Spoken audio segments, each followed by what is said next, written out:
8. राहुल, कई बार मैंने एक चीज नोटिस करी है पैरानॉर्मल के जितने भी क्राइटेरिया होते हैं उसके अंदर जी, लोगों का ये मानना होता है कि या तो आत्माएं परेशान कर रही हैं या उनसे जुड़ा हुआ कोई कर्स, कोई श्राप, और श्राप ऐसा जिसकी वजह से वो लोग करीबन एक नहीं दो नहीं हजारों सालों से परेशान है। या कोई जगह, उदाहरण के तौर पे राहुल, एक फिरोज शाह कोटला का जो किला है, ठीक है, जो मैंने आपको बताया था कि दिल्ली में है और उसे जिन्नातों का किला भी बोलते हैं, वहां पर लोग कहते हैं कि वो श्राप आज भी मौजूद है। लोग मतलब डरते हैं वहां जाने से।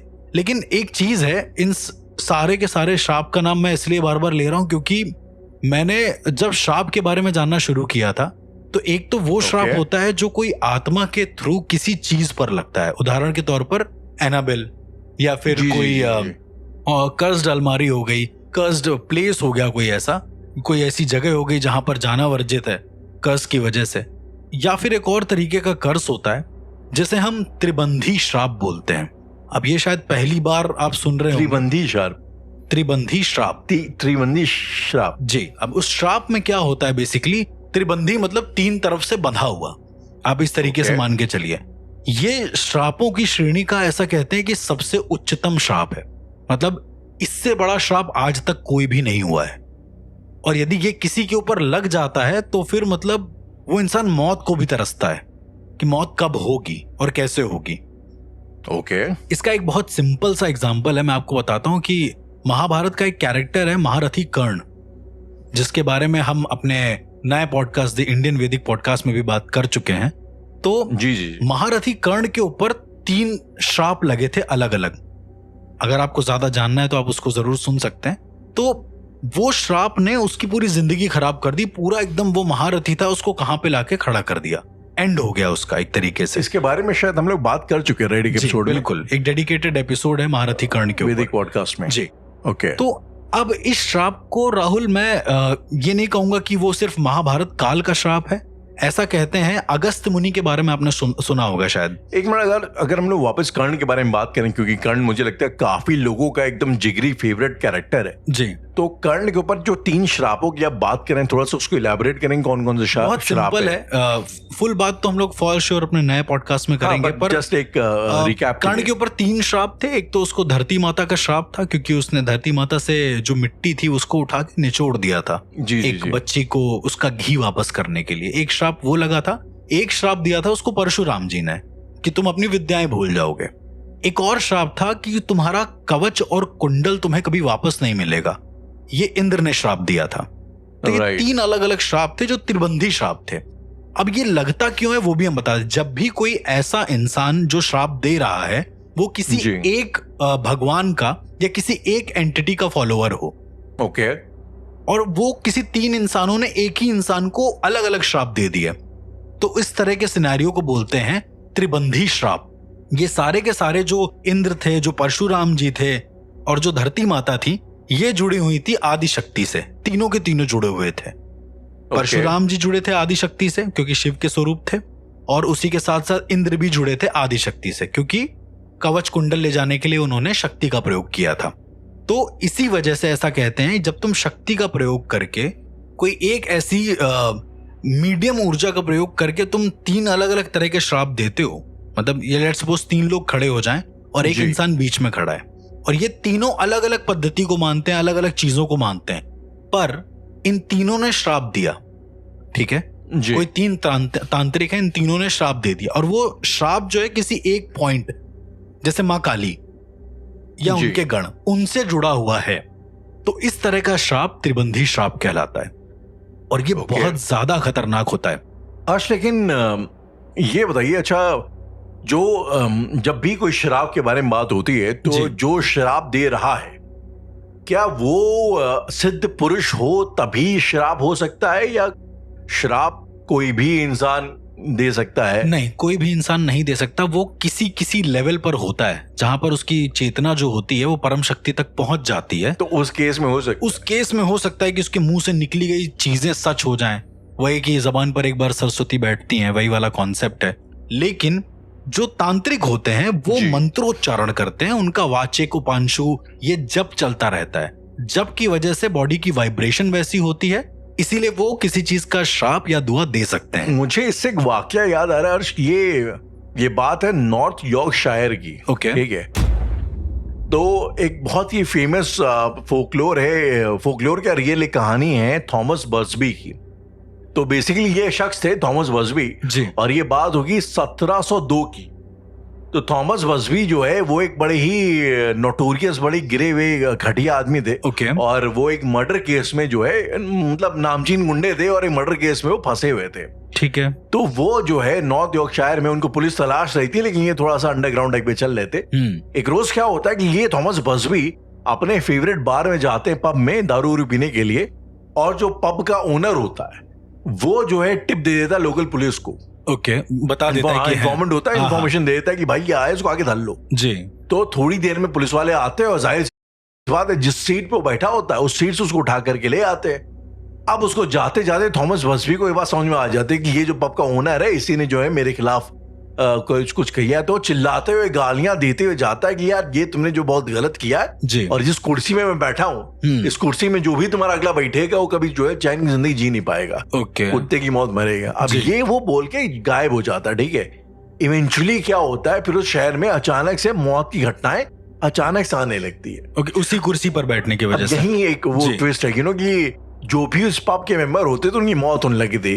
इवेंचुअली क्या होता है, टाइम बदलता है, 90s का टाइम आता है, वर्ल्ड वॉर 2 होती है, तो बहुत सारे जो कैनेडियन फाइटर्स थे वो उस कुर्सी में बैठते थे पब में, जो भी उस कुर्सी में बैठता था जी, क्योंकि ये बात लोकल फोकलोर में आ चुकी थी कि थॉमस बर्सबी का ये स्टूल है, जो भी स्टूल में बैठता था अगले दिन उसकी जो है बॉम्ब में एयर रेड पे मौत हो जाती थी। ओके, इवेंचुअली जो है जब साल 2000 तक आते थे क्या हुआ कि जो 1970s में कि लोकल लोग जो वहां जाते थे बैठते थे उनका कार क्रैशेस वगैरह में उनकी मौत होने लगी। जो भी उस सीट में बैठता था मर जा रहा था।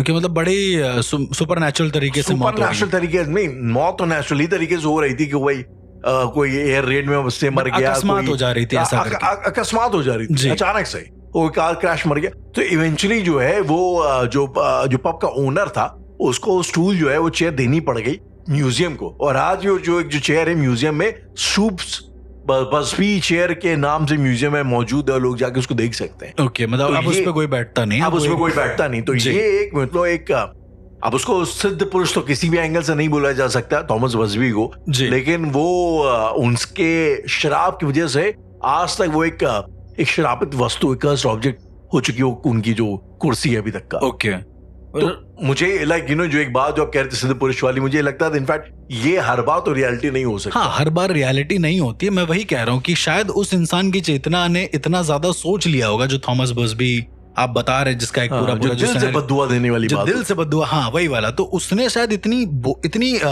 कन्विक्शन पावर उसकी इतनी स्ट्रांग होगी कि वो परमानेंट उस जगह पर टिक गई होगी, वो उस जगह पर आ गई होगी। तो अब वहां पर जो भी जाता होगा वो उस कर्स को या फिर उस बात को उसके दिमाग में कहीं ना कहीं हिट करता होगा, या फिर कुछ भी होता होगा, उसकी चेयर पर वो एनर्जी टिक गई होगी। आप इस बात को मानते हैं कि एकदम दिल और से बोला जाए तो 100% ऐसा हो सकता है? ऐसा हो सकता है। क्या ये वजह है अर्श की, जब भी बात अगर हम लोग इनकी करें, यूनक्स की, जो ट्रांसजेंडर जो हमारी कम्युनिटी है जी, तो इनके बारे में भी यार ये चीज बड़ी मतलब मशहूर कही जाती है, इनकी बद्दुआ भी बड़ी तेज लगती है, इनकी दुआएं भी तेज लगती है, क्योंकि यार इनका जीवन जो है एक तरीके के बड़ा ही अब्यूज से गुजरता है, तरह तरह के सामाजिक अब्यूज वगैरह झेलते हैं। जाहिर सी बात है दर्द बहुत ज्यादा हो, हाँ बिल्कुल, तो जाहिर सी बात दर्द बहुत ज्यादा होता होगा, तो ये मतलब आप मान सकते हैं कि यार ये थोड़ी इमोशनली ज्यादा चेतना है वो और एक्टिव होती होगी आम इंसानों से ज्यादा। मतलब ये एक नॉर्मल परसेप्शन है कि ऐसा होता होगा। हाँ, ऐसा हो सकता है, ऐसा परसेप्शन है। तो आपको लगता है कि इनकी बद्दुआएं ज्यादा तेज लगती होंगी? दुआ भी लगती है, बद्दुआ भी लगती है, दोनों ही चीज लगती है इनकी, क्योंकि मतलब बहुत सहा होता है। दूसरा ये कि अब ऐसा भी कहते हैं कि बहुत ज्यादा मानते हैं, ये बहुत स्मरण करते हैं, जो श्रुति और स्मरण का कॉन्सेप्ट है हमारे वेदों में। अब अगर आप ऐसे देखेंगे कि कौन सा इंसान ऐसा है जिसके त्रिबंधी श्राप के, जो मैं बार बार त्रिबंधी श्राप इसलिए बोल रहा हूँ राहुल, क्योंकि श्राप का जो कॉन्सेप्ट है ना, ये बहुत ही वैसा है कि मतलब कभी कभी ऐसा भी होता है कि बहुत सिद्ध पुरुष होता है, वो किसी ऐसे इंसान को श्राप दे रहा है जो ऑलरेडी जिसकी एनर्जी बहुत सही है, तो उसका श्राप नहीं लगेगा, फिर उसको कोई असर ही नहीं करेगा वो श्राप।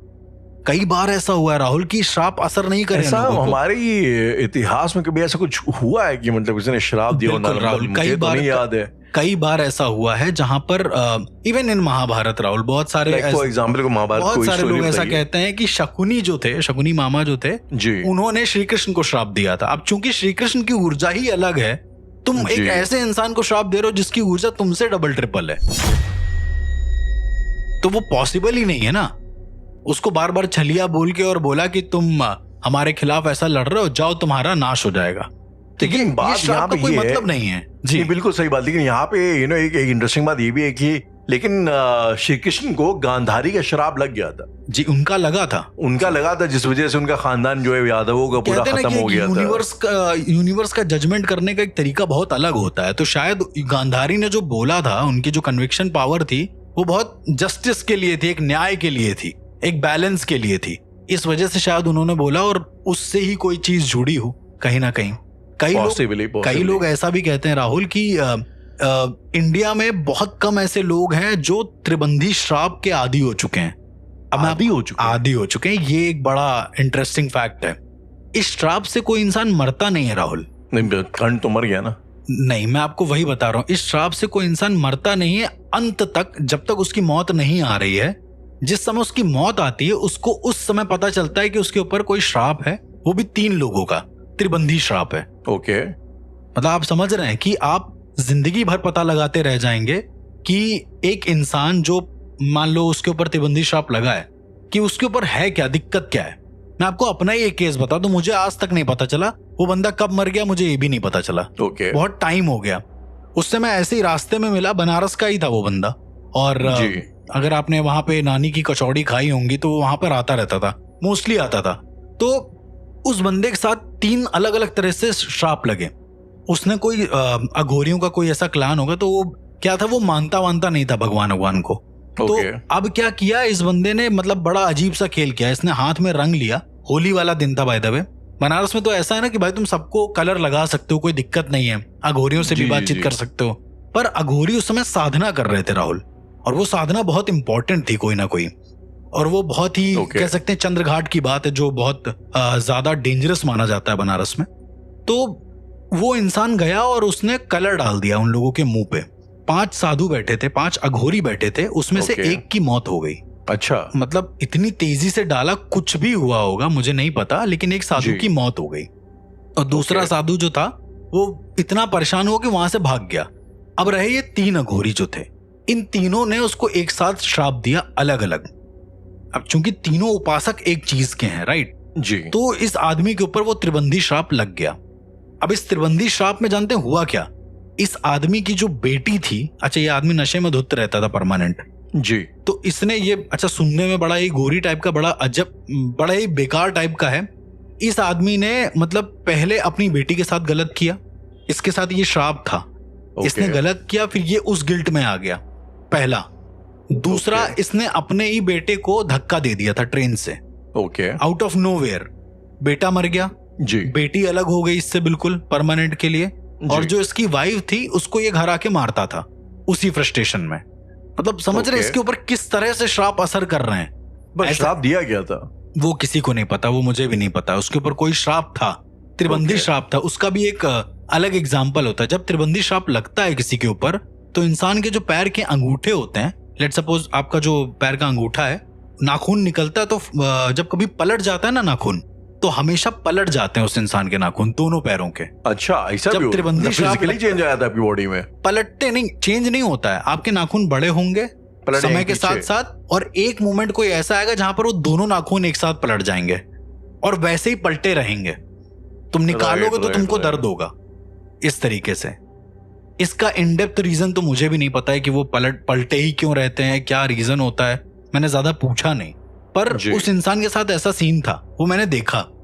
मैंने सोचा कि त्रिबंधी श्राप को खत्म करने के कई 2-3 तरीके मुझे ऐसे पता है कि शायद श्राप खत्म हो जाए, पर वो नॉर्मल श्राप नहीं होता है राहुल। वो इंसान आज भी उस श्राप से पता नहीं जूझ रहा होगा या मर गया, पता नहीं उसका क्या हुआ। कई लोगों का ऐसा मानना है कि वो आदमी आज भी अपने आत्मा रूपी शरीर में कहीं मौजूद है और त्रिबंधी श्राप का भोगी है। मतलब वो भोग रहा है। ये कितनी पुरानी बात होगी? ये 8 साल पुरानी, 7 साल पुरानी बात होगी, ज्यादा पुरानी नहीं है। तो मैं बता रहा हूँ, मैं ऐसे लोगों से मिला हूँ, उनका ये मानना है। एक बंदा कह रहा है कि मेरे ऊपर लगा है, वो वहां पर वेदित का पाठ करता है। आप अगर कभी बनारस जाएंगे तो गलियों में मंदिर बने हैं अलग अलग, ठीक है, मठ भी बने हैं। तो उसी मठ में वैदिक पूजाएं होती हैं, हवन होते हैं, और वहां पर सिखाया जाता है आपको वेदोच्चारण, जितनी भी रुद्राष्टाध्यायी है शंकर जी का, वो सब सिखाया जाता है। तो उसमें से एक लर्नर था, एक बंदा था, उसका ये मानना था कि उसके ऊपर त्रिबंदी श्राप लगा हुआ है। ओके। उसने शायद कहीं से ये पता करा कि त्रिबंदी श्राप को काटने के लिए एक अघोरी से पीठ करके बैठना होता है, एक अघोरी के साथ, और उसके बाद अपना रक्त अघोरी की जटाओं में चढ़ाना होता है। ऐसा उसने कहीं से पता किया। इन महाराज ने वो करा होगा, और करने के बाद ये और पागल हो गए। ये सब जो टोटके होते हैं हर्ष, इस तरीके के, तो इनका कोई बेसिस होता है या ये लोग, मतलब कुछ तो भी होता होगा ना, लाइक नहीं, मतलब अब साइंस कह लो या साइंस तंत्र की बात आप शायद पूछ रहे हैं। मुझे कुछ तंत्र की बात। देखिए, ये सब जो टोटके होते हैं, ये सब जो तरीके बताए जाते हैं, कई बार कुछ ऐसी चीजें होती हैं जो इंद्रजाल होता है। जैसे मैंने आपको बताया कि कई सारे जादुओं का मिक्स हो गया, वो अपना उन्होंने तरीका कर लिया, आजमा लिया, तो वो हो गया। और कई बार ऐसा होता है कि जो गुरु होता है वो अपने शिष्य को एक मंत्र दे के जाता है, वो बता के जाता है कि अगर इस सिचुएशन में आओ तो ऐसे कर लेना, इसमें आओ तो ऐसे कर लेना, ऐसा करके। लेकिन टू बी वेरी ऑनेस्ट, मुझे आज तक नहीं पता चला कि त्रिबंदी श्राप को काटते कैसे हैं। लोगों ने बहुत अलग अलग तरीके आजमाए। लोगों ने अपने आप को आधा गाड़ लिया जमीन में। ये मैं आपको आजमगढ़ की बात बता रहा हूँ। आजमगढ़ में मेरी बुआ रहती है, वहां पर त्रिबंदी श्राप का एक इंसान है, वो अपने आप को आधा गाड़े रहता है जमीन में। मतलब 2 दिन गाड़ेगा, 2 दिन निकाल लेगा शरीर बाहर, आउट ऑफ नोवेयर। उसको बोलो कि ऐसे कर लो, ऐसे कर लो, वो सुनेगा ही नहीं। वो ये कहेगा कि मुझे पता है, ये मेरे गुरु ने बताया, मैं यही करूंगा, आजीवन करूंगा। अब उसकी जिंदगी में उसका अपना कोई नहीं बचा। अब वो पूरी तरीके से समझ लो पागल ही समझ लो, एक तरीके से पागल ही हो गया। हाँ, और ये आउट ऑफ नोवेयर नहीं लगता है। तुम जब तक कोई गलती नहीं करोगे बड़ी, तब तक त्रिबंदी श्राप तुम पर लगेगा नहीं। अगर कोई शख्स हो हर्ष और उसके ऊपर त्रिबंदी श्राप लग जाए और इस दौरान उसकी मौत भी हो जाए, तो उसकी कोई पैरानॉर्मल एस्पेक्ट होगा, एज इन उसकी जो स्पिरिट है वो वॉन्डर करेगी, भटकेगी, या वो एक अलग जोन में रहेगी? ऐसा कुछ पॉसिबिलिटी है? लाइक उसके बाद एक बात क्या होगा? कुल जितना मुझे पता है, मतलब मैंने तो बहुत ज्यादा इन डेप्थ नहीं देखा है, लेकिन जिसकी मौत हो जाती है त्रिबंदी श्राप के तहत, ऐसा कहते हैं कि उसको कभी भी कोई और लोक नसीब नहीं होता है, कोई और डायमेंशन नसीब नहीं होता है। तो वो हमारे ही लोक में भटकता है एक तरीके से। यही एक रीजन है राहुल, मेरा ऐसा पर्सनल मानना है कि कर्ण भी हमारे बीच मौजूद है कहीं ना कहीं। ये खैर एक अलग टॉपिक है, पर ये एक्चुअली मेरा ऐसा मानना है। मुझे कल की याद आ रही है। हाँ, मैं आपको वही बोल रहा हूँ, वो एक बहुत ही अलग सीन है। लेकिन त्रिबंदी श्राप वाला इंसान कभी भी आजाद नहीं हो पाता है। वो हमेशा एक ही लोक में रहेगा, जहां उसकी मौत होगी उसी के आसपास विचरण करेगा, ऐसा कहते हैं। अब ऐसा सुनने में आया है, स्ट्रांगली मानना नहीं है मेरा, बट यस, मैंने जितना सुना है, जितने नोन लोगों से बातचीत करी है, उनका मानना यही है। क्या आपने अभी तक का कोई ऐसा केस हैंडल किया या एनकाउंटर किया है जहां पे ऐसी कोई स्पिरिट आत्मा हो जो त्रिबंदी श्राप से ग्रसित हो? अगर ऐसा होगा भी तो आपको पता कैसे चलेगा? एग्जैक्टली, ये सबसे बड़ा एक सवाल है, क्योंकि मरने के बाद तुम्हें पता चल जाता है कि त्रिबंदी श्राप है तुम पे। सवाल सबसे बड़ा यही है। पता चल जाता है जब तुम मर रहे होते हो, मरने के तुम्हें कुछ मिनट के पहले पता चल जाता है कि तुम्हारे ऊपर त्रिबंदी श्राप लगा हुआ है। तो तुम किसी एक इंसान को जरूर बता कर जाओगे, ये पक्का होता है, ये कंफर्म होता है। अब दूसरी चीज ये होती है कि ये मैंने कभी केस नहीं हैंडल किया, मेरा एक दोस्त है, उसने जरूर हैंडल किया है। तो उसने बताया कि वो आत्मा अभी भी वहीं, दिल्ली का ही केस है, चाणक्यपुरी एरिया है, वहां का एक केस है, और वहां पर एक घर है। तो उस घर में एक आत्मा है, एक बूढ़ी दादी की आत्मा है, उस पर त्रिबंदी श्राप है, ऐसा मेरे दोस्त का कहना है, स्ट्रांगली मानना है। क्योंकि उसने ये बोला कि उसने सारे प्रोसेस आजमा लिए। शायद आपको याद होगा, हम लोगों ने एक एपिसोड करा था जिसमें आत्माओं को बाहर निकालने के प्रोसेस को मैंने बताया था कि कैसे आप निकाल सकते हो, कैसे आप बता सकते हो यदि किसी के अंदर है तो, राइट? जिसमें नरसिम्हा मंत्र का उच्चारण था, थाली बजाना था 2-3 बार, इस तरीके से। तो उस इंसान ने हर एक तरीका आजमा लिया, जो मेरा दोस्त था, लेकिन उस घर की आत्मा को वो बाहर नहीं निकाल पाया। राइट। और उस घर की आत्मा ने, एक और चीज है त्रिबंदी श्राप की, कि त्रिबंधी श्राप में जब भी ऐसा कुछ होता है तो वहां पर तुम्हें 3 अलग अलग सिग्नेचर देखने को मिलेंगे, मतलब त्रिकोण देखने को मिलेगा हमेशा। कहाँ देखने को मिलेंगे? मतलब उस घर में कहीं ना कहीं किसी ना किसी रेखा के जरिए बन जाएंगे। जैसे त्रिशूल होता है ना, त्रिकोण नहीं, सॉरी, त्रिशूल। तो त्रिशूल आपको देखने को मिल जाएगा, मतलब 3 लाइनें ऐसे खिंची होंगी कहीं पे या कुछ ऐसा होगा। तो वहां पर ऐसा कहते हैं कि उस त्रिबंधी श्राप ने उस आत्मा को भी रोक दिया है। अब उस तुम त्रिशूल के निशान को मिटाओगे तो भी वो वहीं पे रहेगा, आजीवन रहेगा, वो शायद अनंत काल तक वहीं पर रहेगा, उसकी योनि भी नहीं बदलेगी। हम लोगों ने ये भी बात करी है कि जब आत्माएं बहुत देर तक कहीं पे रहती हैं या कुछ ऐसा होता है तो शक्तियां बढ़ती हैं, पर उसकी शक्ति भी नहीं बढ़ेगी, वो वैसे ही रहेगा और अनंत काल तक रहेगा। उसको उस जगह से कोई निकाल नहीं पाएगा। ये समझ लो कि उसका एक क्षेत्र हो गया है वो।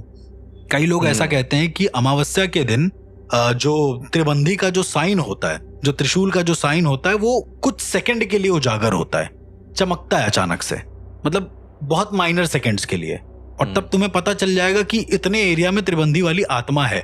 वो आत्मा तुमको नुकसान भी नहीं पहुंचाएगी। उस आत्मा के साथ एक और सिनेरियो है, यदि वो आत्मा नुकसान पहुंचाएगी तो उसको दिक्कत होगी।